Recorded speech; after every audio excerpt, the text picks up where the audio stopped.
In the quiet corners of North Wales lies an architectural salvage yard run by a man named John, a place I've never visited, but one that has long been connected to the legend of Drew Pritchard.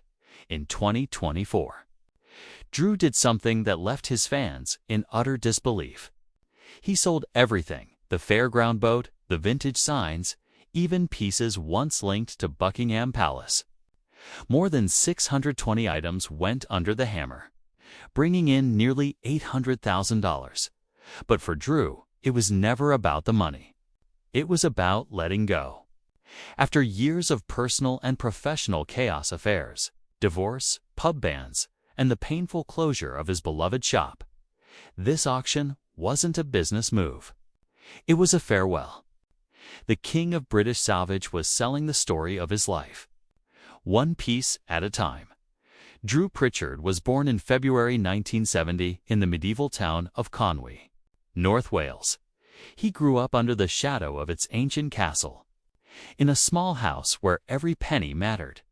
His parents ran a tiny corner shop that barely kept the family afloat. During the 1970s, the town, like much of Wales, was struggling.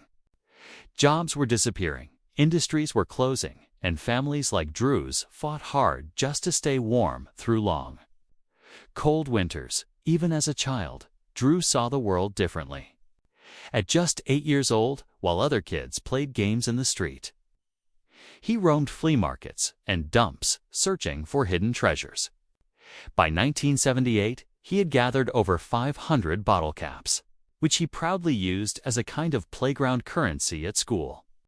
To his neighbors, he was the odd kid obsessed with rubbish. But deep down, something special was taking shape, a fascination with forgotten things and the stories they carried. Behind that fascination was a spark lit by his grandfather, a World War II veteran who had once smuggled home small artifacts from Europe. The old man's stories about secret finds and buried relics filled Drew's imagination with adventure. Soon, he began sneaking into scrapyards and derelict buildings, drawn by the thrill of discovery. Once, he narrowly escaped being crushed by a collapsing pile of scrap metal, an early sign that his passion would always walk hand in hand with danger. By the time he was 12, Drew had built a small personal museum of sorts: war relics, coins, and curios worth over $200. He even started selling a few pieces to make pocket money. In the middle of a struggling town, a young boy was quietly shaping his destiny. At home, life was far from easy. The family income was around $5,000 a year, barely enough for essentials. His father, a talented sign writer, painted beautiful pub signs by hand using real gold leaf. Young Drew would sit for hours watching him work, mesmerized by the transformation of old, weathered wood into art. That was where Drew's love for restoration began. But the beauty had a dark side. The paints contained lead that slowly damaged his father's health, leaving him with tremors. By 1980, Drew had learned to fix small things himself. He borrowed tools from his father's kit and experimented endlessly. Once, while repairing an old wind-up toy car from the 1950s, he was electrocuted and needed stitches. Undeterred, he scavenged broken bicycles from neighbors' trash, fixing and reselling them until the backyard looked like a miniature junkyard. It got so cluttered that people complained about rats, but Drew refused to stop. By age 12, he had sold about 50 repaired items and earned more than $300. His father's artistic touch deeply influenced him, though Drew didn't realize the risks he was taking. He used toxic varnishes and inhaled chemical fumes without protection. Then, in 1982, disaster struck. A flood destroyed their family shop, wiping out $1,000 worth of stock. While his parents despaired, Drew waded through the wreckage, salvaging whatever he could. It was a turning point. He wasn't just collecting junk anymore. He was saving history. School offered little comfort. Drew attended YSGOL Aberconway, beginning in 1975, but academics were never his strength. By 1980, He ranked among the lowest in his class.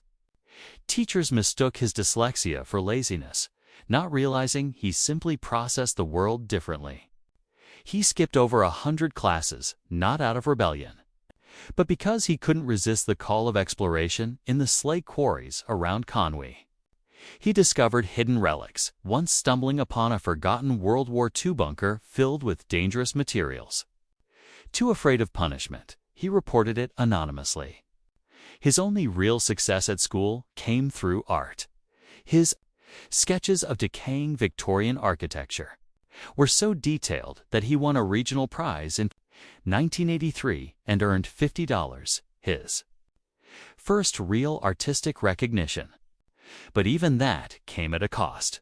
During one of his solo explorations in 1984, he fell through the floor of an abandoned mill and broke his arm.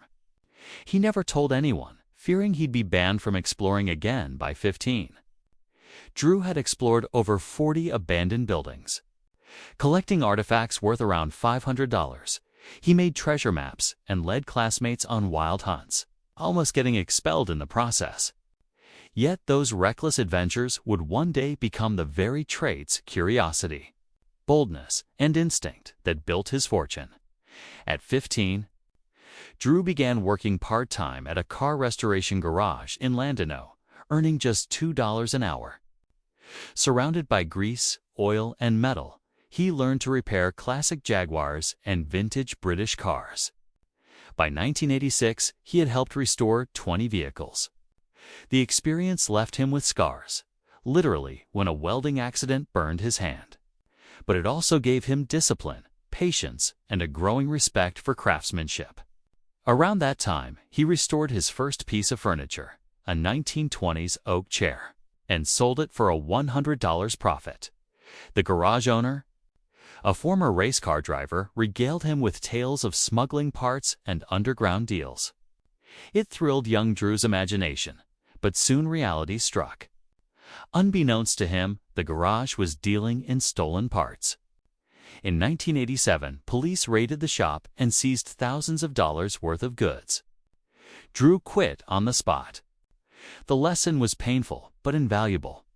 Honesty and reputation would become sacred to him in the antique trade. That same year, he stumbled upon a dusty Victorian gas lamp buried beneath piles of junk in a local yard. It turned out to be an authentic 1880s piece by designer William Sugg. Drew sold it for $50 and used the money to buy better tools. Over the next few months, he found 15 more valuable items and earned about $400.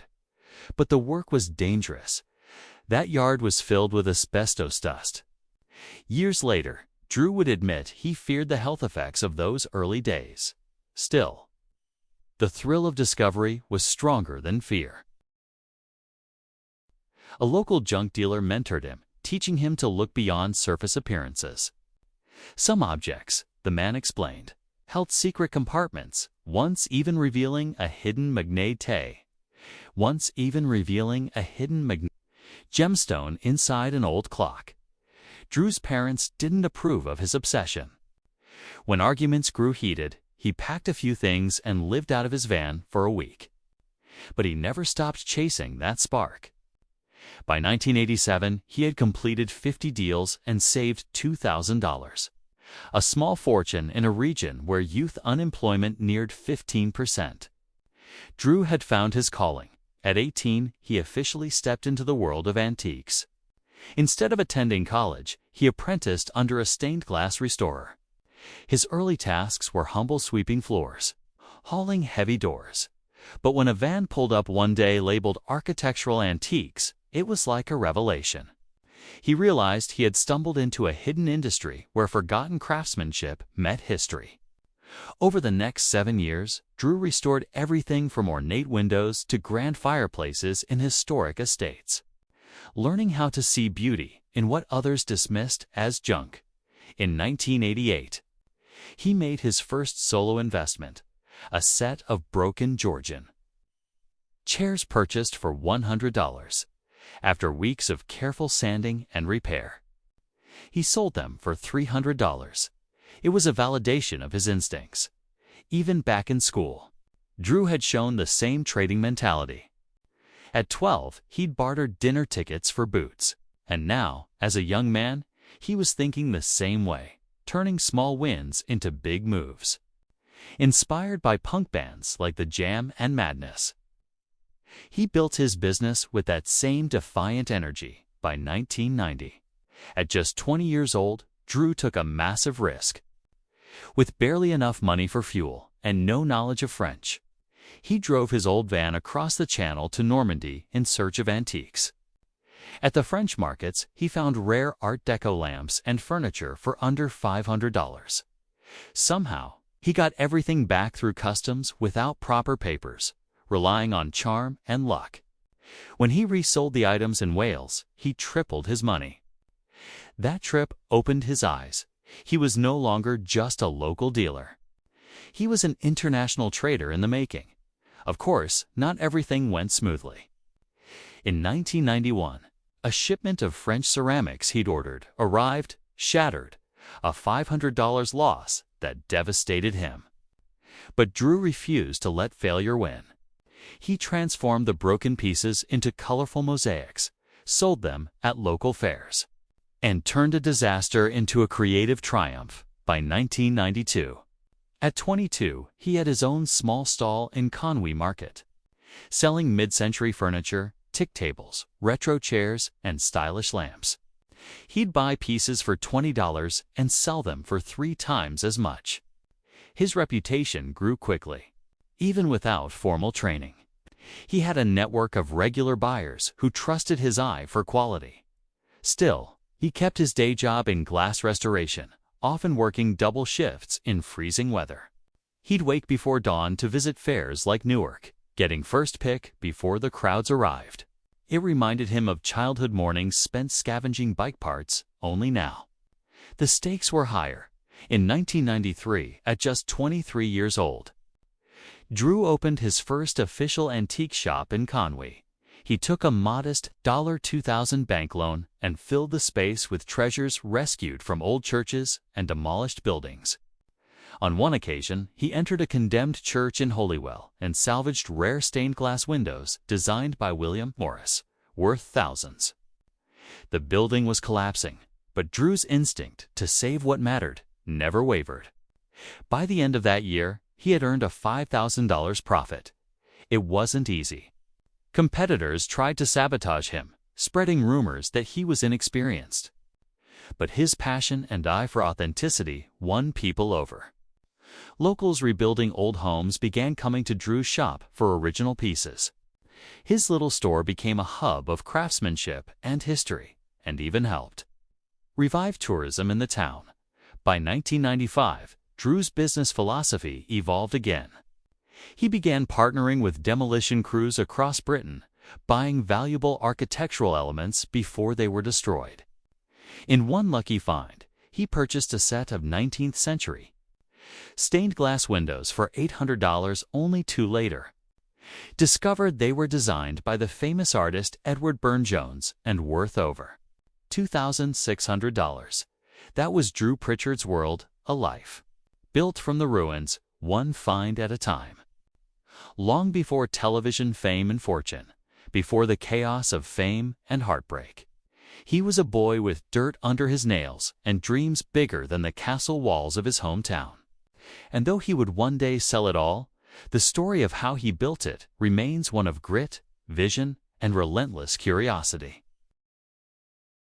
He sold them fast and doubled his money, but not everything went as planned. One day, while workers were helping Drew gather old iron pieces from a demolition site, someone uncovered something unexpected: a live bomb from World War II. The entire site was shut down for days. The delay cost him nearly $1,000 and more than a few sleepless nights. Still, Drew refused to slow down. Every setback seemed to push him harder. He started rescuing massive wooden beams from collapsing barns, heavy cast-iron radiators from shuttered factories, and ornate fittings that others saw as scrap. Before long, he was saving over 50 tons of architectural material every year. Relics, that would otherwise have been lost to history. Designers in London began to notice. They wanted the authenticity that Drew's finds carried, the soul of the past, preserved in steel and stone. His name started circulating in elite design circles. But with growth came danger. In 1997, everything came crashing down. Thieves broke into Drew's shop under the cover of fog. They used crowbars to rip open the doors, stealing silver candlesticks, brass ship fittings, and rare maritime items from a Liverpool dockyard. The scene was chaos: shattered glass, overturned shelves, and silence where history used to live.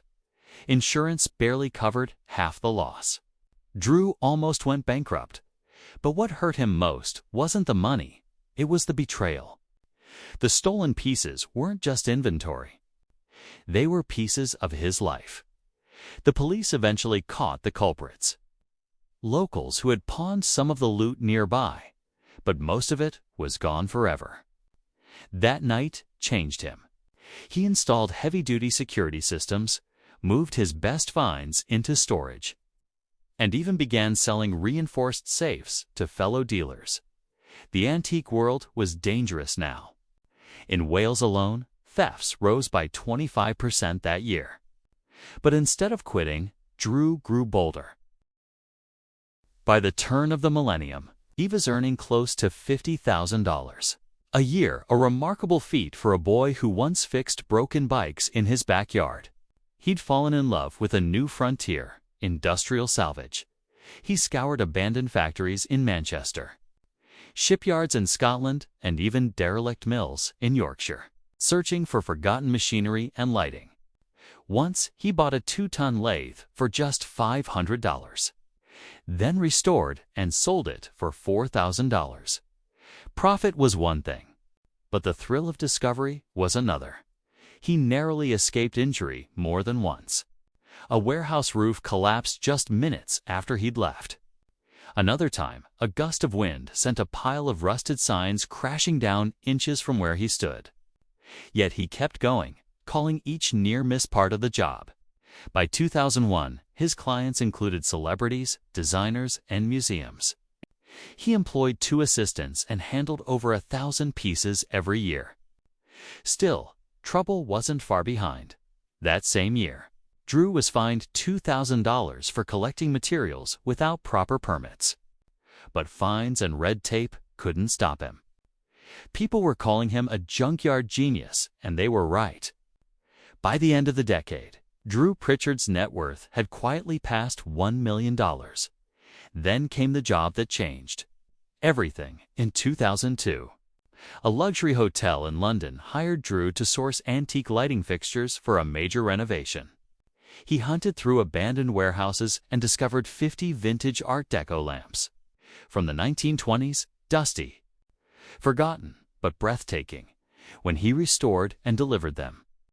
The deal earned him over $10,000 in profit, nearly $18,000 in today's money. One of the buyers was a famous actor, and word spread quickly through London's high society. Suddenly, Drew was the go-to man for history-rich design, but success brought enemies. Competitors whispered that his finds were too good to be true. A few even tried to block his suppliers. The antique world could be ruthless, but Drew fought back. Not with anger, but with ideas. In 2004, he wrote a powerful article titled "Salvaging Industrial Heritage." It exposed the destruction of Britain's industrial legacy. Factories, foundries, and machines that once built empires now being crushed for scrap metal. Drew revealed that 70% of the UK's historic industrial sites had already vanished between 1990 and 2000. He even saved a steam engine from the 1850s worth $50,000 just hours before it was due to be destroyed. The article struck a national nerve. Newspapers picked it up. TV crews showed up. People started seeing old junkyards as treasure troves of history. Drew's shop was flooded with visitors. Foot traffic tripled in a few months.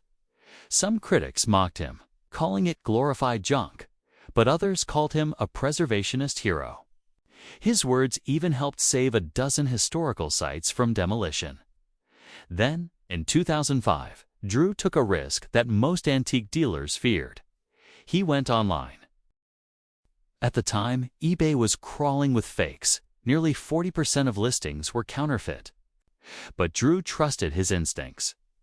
He listed an 18th-century grandfather clock he'd found in a dusty Welsh attic. It had been hidden since World War II, engraved with markings from 1760. When the auction went live, 22 bidders fought for it. It finally sold to a buyer in New York for $5,000, and the frenzy made headlines in collector circles.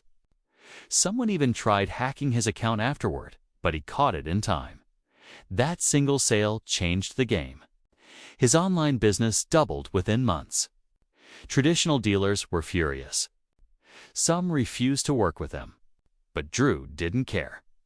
He had just opened the antique world to everyone with a computer in 2006.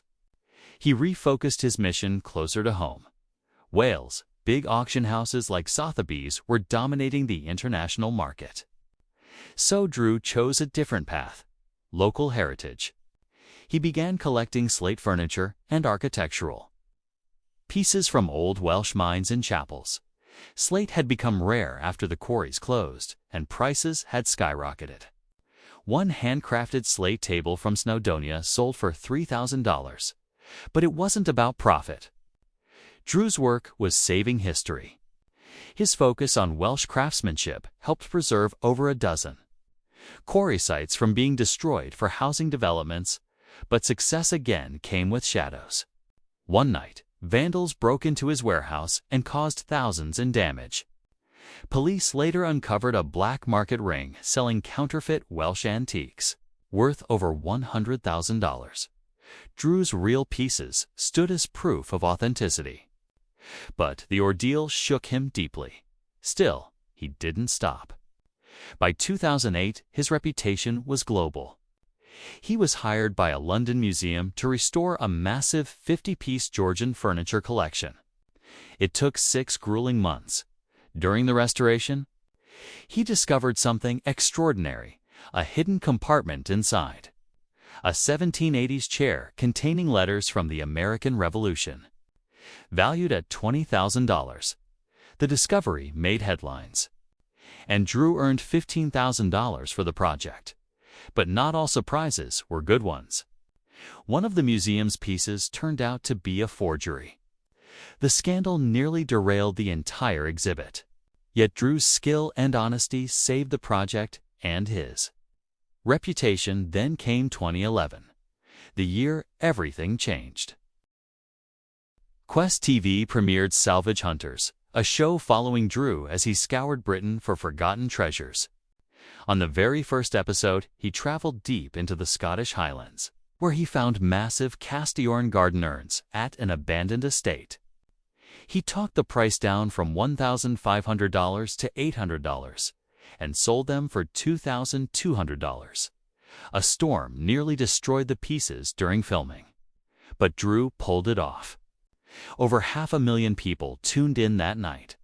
A star was born. Each episode captured what made Drew special: his passion, his humor, his sharp eye for hidden beauty. Viewers were hooked. In 2012, while filming inside a decaying Welsh pub, Drew bought everything for $2,000 and uncovered a forgotten 19th-century chandelier worth $5,000. After restoring it with rare crystals from Paris, he sold the haul for $8,000. The pub had once been a smuggler's den. And that story boosted ratings by 20%. By 2013, Drew was traveling across Europe, Belgium, Germany, Hungary. He found a Tiffany-style lamp for $1,200 in Belgium, tied to a century-old scandal. And viewers couldn't get enough. His social media exploded with fans, but with fame came risk. A $4,500 clock deal in Germany nearly ended in legal trouble. A vase in Hungary turned out to be fake, costing him $500. Yet the show's success outweighed every setback. In 2014, he made one of his most iconic finds, a 1920s Norton motorcycle buried under dust in a Cambridge warehouse. He bought it for $3,000 and sold it for $15,000. The bike once belonged to a World War I veteran, and the warehouse itself had been a weapons store during World War II. Pindy 15. Salvage Hunters had reached 100 episodes, and Drew's net worth had skyrocketed to $8 million. But while his professional life soared, his personal life was collapsing. Rumors spread of an affair and then a fight. In January 2015, after tensions boiled over, a confrontation at a local pub turned violent. The incident made headlines, and Drew was banned from dozens of pubs in North Wales. It was a dark time, but somehow the scandal only fueled public fascination. Ratings climbed to 1 million viewers per episode in 2016. Drew sold his old warehouse and moved his operations south to Gloucestershire. Behind the scenes, his marriage to Rebecca was falling apart. By 2017, it ended, along with a partnership that had built both a business and a TV empire. Even as his personal life unraveled, Drew kept working. He supplied antiques for a major film, earning $20,000, and kept the show going. But the stress was clear. Then came the final blow. In 2024, Drew did something no one expected. He sold everything, more than 600 items from his personal collection. Fairground rides, vintage signs, even pieces from Buckingham Palace. The auction raised over $800,000. But for Drew, it wasn't about money. It was about letting go. He called the objects old friends. Selling them was like saying goodbye to a lifetime of memories. To the boy who once fixed broken bikes in a Welsh backyard. To the man who turned junk into history. After over 200 episodes and a decade on television, Drew stepped away from Salvage Hunters. He thanked the team, his fans, and even Rebecca, the woman who had helped him build everything from the start. But the man once called. The king of salvage had grown tired. Divorce, scandal, public judgment. He was done living under the spotlight. Today, Drew Pritchard lives quietly in Bath, working on small restorations and finishing his home a few rooms at a time. No cameras, no drama. Just wood, metal, and silence. It's the end of one chapter, and maybe the beginning of another. Because for a man who spent his life uncovering the beauty in broken things, rebuilding himself might just be his greatest restoration yet.